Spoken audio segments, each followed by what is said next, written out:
cara Allah mengampuni dosa seorang hamba itu ada 5 tahap, 5 tipe. Berapa tipe? 5. Sudah. 1, dengan memaafkan kesalahan itu. Sifat Allah yang memaafkan kesalahan hamba disebut al-afwu. Ya. Misal subuh tadi jam berapa? Kumaha ieu teh? 4:35. Terus ada orang yang sholat subuhnya jam 5:34. Waktu subuh 4:35, sholat subuh 5:3. Salah tidak? Salah. Dosa tidak? Belum tentu. Kalau memang bangunnya kesiangan. Tuh. Dan memang tidak niat bangun kesiangan. Ada yang niatnya bangun kesiangan, malamnya begadang, nonton bola, menangis weh, ya. Jagoan kalah, bangun kesiangan. Nah, dia bangunnya terlambat, salah karena tidak tepat waktu, tapi belum tentu dosa. Maka dimaafkan oleh Allah kesalahan itu, ditunaikanlah sholat tepat saat bangunnya. Ya. Jadi kalau Anda terlalu lelah dengan beban kehidupan, kemudian tertidur cukup dalam, ya, lalu bangun tiba-tiba jam 8, walaupun keterlaluan sebetulnya. Bangun, ingat sholat. Nah, sholatlah saat bangunnya. Jadi jam subuh Anda itu pindah saat bangunnya. Ingat ya, waktu sholat orang yang ketiduran adalah saat bangunnya. Saya pernah punya pengalaman di Libya, lagi ngisi ceramah menjelang buka, 5 menit lagi tinggal buka. Tiba-tiba jemaah angkat tangan dalam sesi pertanyaan, Ustadz, apa hukumnya orang yang puasa tapi tertinggal sholat? Saya tanya balik, contohnya gimana Pak? Tadi saya subuh bangun kesiangan, saya menilai bahwa sholat subuh saya sudah lewat. Jadi karena menyimpulkan sudah lewat waktu subuhnya, kehilangan waktu sholat. Dia tetap puasa tapi nggak sholat subuh, duhur sholat, asar sholat, maghrib belum karena nunggu buka. Maka bagaimana statusnya, status puasanya? Maka saya jawab, Pak, sekarang ambil wudhu, sholat subuh sekarang. Ya, betul, qadanya saat itu, saat waktu ingatnya di situ sholatnya. Jelas? Nah, itu salah tapi belum tentu mengandung dosa karena ketidaktahuan. Karena lupa jadi salah. Kan lupa itu suka menyebabkan orang tidak ingat kan? Nah, ketika orang tidak ingat berpotensi salah. Kan sering saya bilang, orang kalau korupsi itu bukan tidak sadar kalau korupsi itu salah.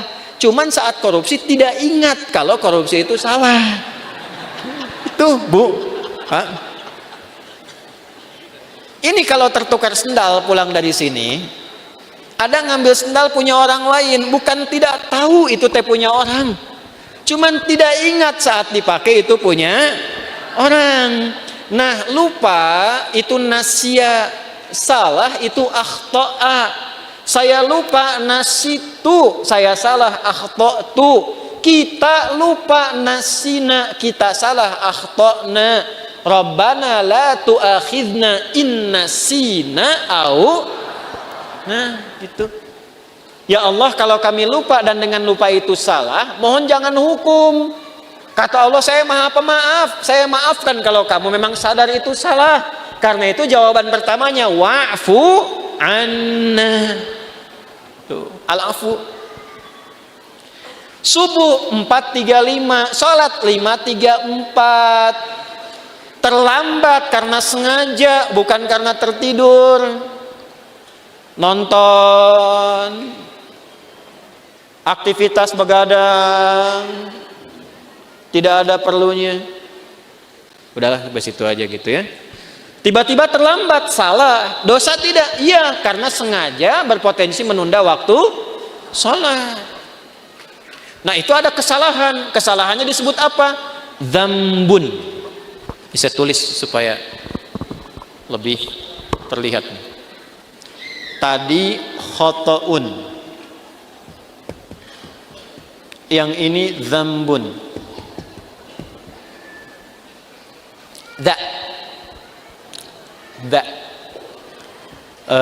Kapan-kapan nanti saya mungkin rilis video pengajaran untuk spelling huruf hijaiyah tuh di 17 tempat. Itu diantara manfaatnya, itu bisa mengeluarkan semua potensi suara dalam tubuh, bukan hanya untuk baca Al-Quran.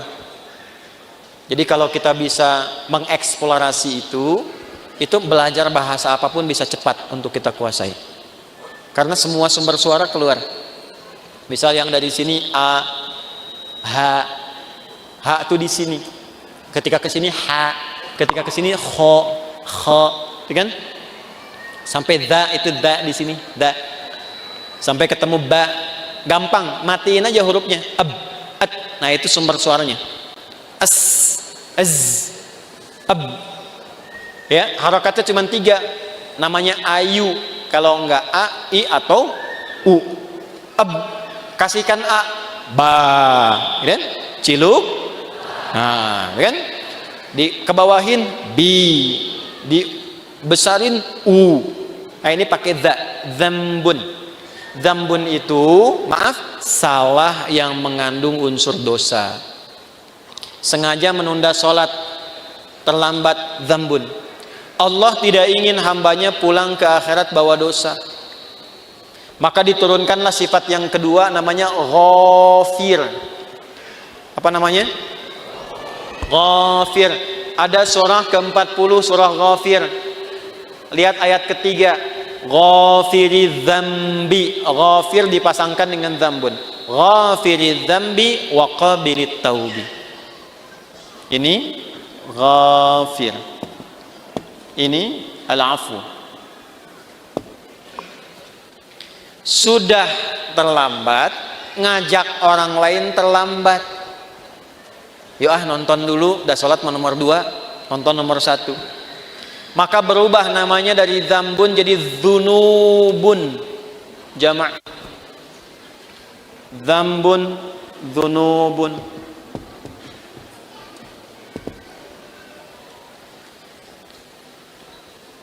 Sudah mencela, merasa paling hebat, merasa paling bagus, terakumulasilah dzunubun. Maka muncul sifat Allah yang ketiga untuk berpotensi menggugurkan itu, namanya Ghaffarun. Ghaffar. Apa namanya? Di dalam surat apa? Surat Nuh ayat berapa? Ayat 10. Faqultu astaghfiru rabbakum innahu kana ghaffara. Kenapa menggunakan Ghafara tidak Ghafira? Karena umatnya Nabi Nuh sudah terakumulasi kesalahannya. Sudah mengancam Nabi Nuh, sudah nuduh Nabi Nuh, menjelek-jelekan Nabi Nuh, ngusir Nabi Nuh, menantang azab. Maka diturunkanlah kalimatnya bukan Ghafir tapi Ghafar. Sudah terlambat sholatnya, ngajak orang lain gak ke masjid, mencela orang yang ke masjid. Ayo atuh orang nonton heula, sholat ada sholat nomor 2 tuh. Isin aku itu ke masjid, ada eta mah soleh wungkul. Paham? Ya. Maka yang keempat ini ditambah ada zalimnya. Namanya dzunubun ma'adzulmi. Dzunubun ma'adzulmi. Dzunub dan zalim. Apa dalilnya? Contoh Quran surah 2 Al-Baqarah ayat berapa? Ayat 114 misalnya. Wa man azlamu zalim. Wa man azlamu mimman mana'a masajidallahi ay yuzkara fiha ismuhu wa sa'a fi kharabiha. Paham? Tidak. Siapakah kata Allah? Nih nanya sama kita, pertanyaan ini nggak usah dijawab karena Allah sudah Maha tahu. Namanya pertanyaan retorik. Pertanyaan retorik itu pertanyaan yang diajukan untuk menggugah kita supaya mikir, bukan supaya jawab. Seperti khatib Jumat nanya kepada jamaah, sudah menerangkan, dia tanya, apakah jamaah semua masih merasa beriman? Jangan dijawab, masih. Nah, ini masalah. Saya pernah khutbah Jumat tuh, satu daerah di desa, ya kan? Bukankah Bapak ini semuanya beriman kepada Allah? Betul. Itu pertanyaan retorik. Allah nanya kepada kita, gak usah dijawab, supaya kita mikir. Maksudnya begini, kalian ini kenapa sih sudah berbuat banyak dosa masih zalim juga? Di antara perbuatan zalim dan banyak dosa, satu, ada yang sifatnya tentang ibadah di masjid. Orang yang mencegah orang ke masjid, sengaja menjatuhkan orang supaya keluar dari masjid, memfitnah ulama supaya tidak ada di masjid. Tuh, itu namanya dosa akumulatif plus perbuatan zalim. Syirik, inna syirka la zulmun azim. Syirik masuk kategori ini nih. Syirik itu zalim. Ya. Hati-hati ya, yang kecil yang besar sama saja. 7 dosa besar, nomor satunya syirik. Baik langsung atau menggunakan perantara.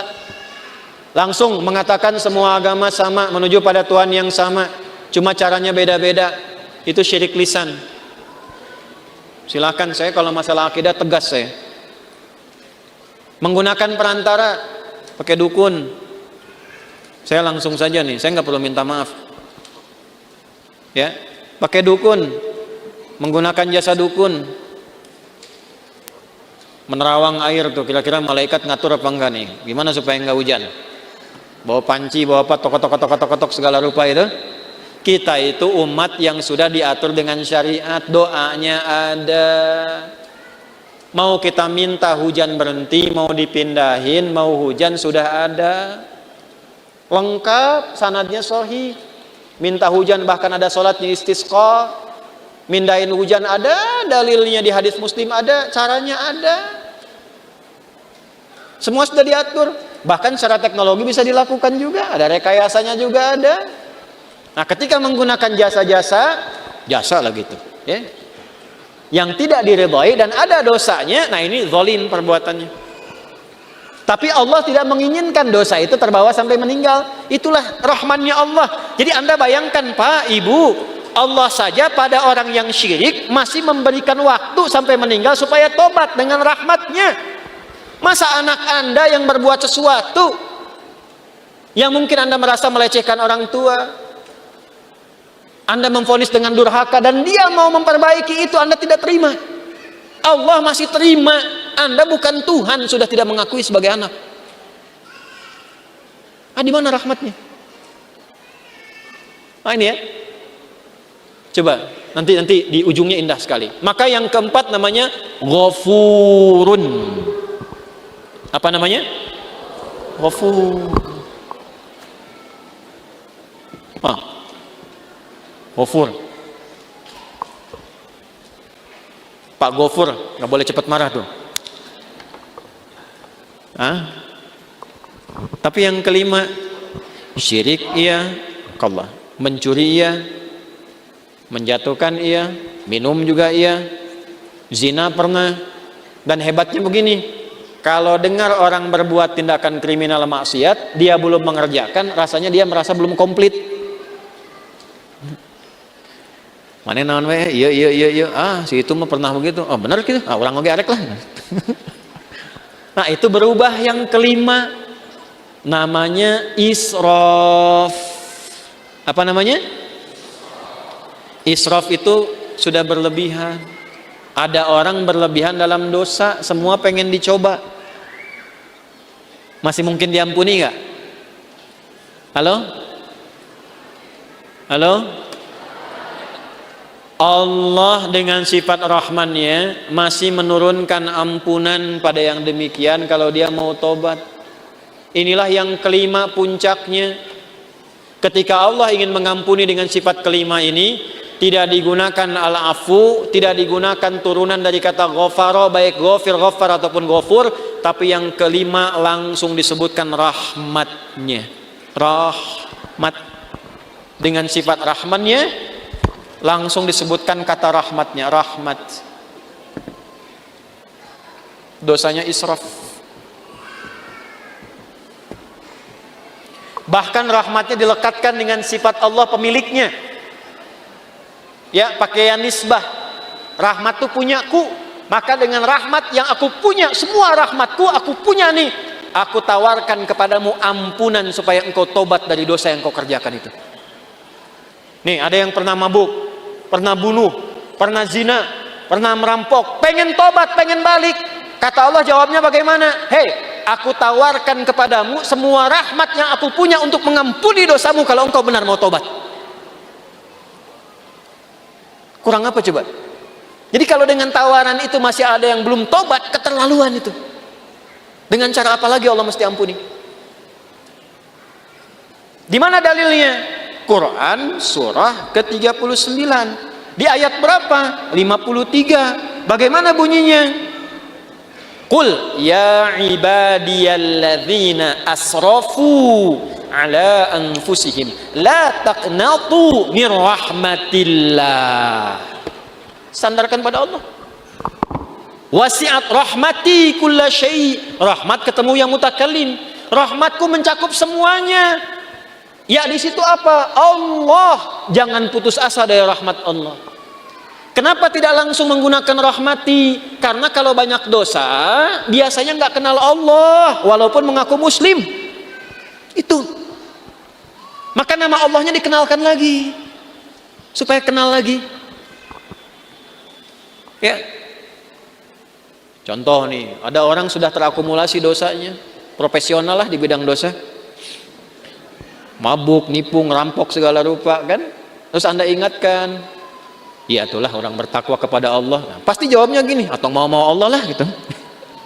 Jangan bawa Tuhan gitu ya. Nah, karena belum kenal Tuhan, dikenalkan lagi la taqnatu min rahmatillah. Dan hebatnya masih diaku hamba, Pak. Kul ya Muhammad, katakan ya ibadi, hei hambaku, masih diaku hamba. Coba ya, ini jangan anak Anda lah, anak umum aja. Ada ibu dan ayah, anaknya begitu durhaka, buruk terhadap citra keluarga. Di luar sudah merampok, sudah membunuh, sudah berzina, merusak nama keluarga. Tiba-tiba pulang ke rumah pengen minta maaf sama bapak dan ibu, diterima nggak? Ayo, saya tanya nih, kalau bapak ibu mau terima, pertama ketemu senyum atau kecut? Tuh. Marah atau tenang? Non siapa dia? Tuh, coba. Nah, inilah pentingnya kita ngaji begini. Ini anak datang pengen taubat, wasilahnya orang tua pengen minta maaf. Allah yang pencipta kita mengatakan, "Qul ya ibadi," pakai kata iba, hambaku. Pakai ya disebutkan 360 kali dalam Al-Quran. Fungsinya 3 di ilmu nahwu. Nidaul qarib, nidaul mutawassit, nidaul ba'id. Memanggil yang dekat, yang menengah, yang jauh. Hei ahli maksiat, dimanapun berada, semua jangkauan. Yang telah menyimpulkan mungkin Allah nggak akan ampuni dosaku. Salah kesimpulannya, kata Allah, hambaku sini, jangan putus asa dari rahmatku.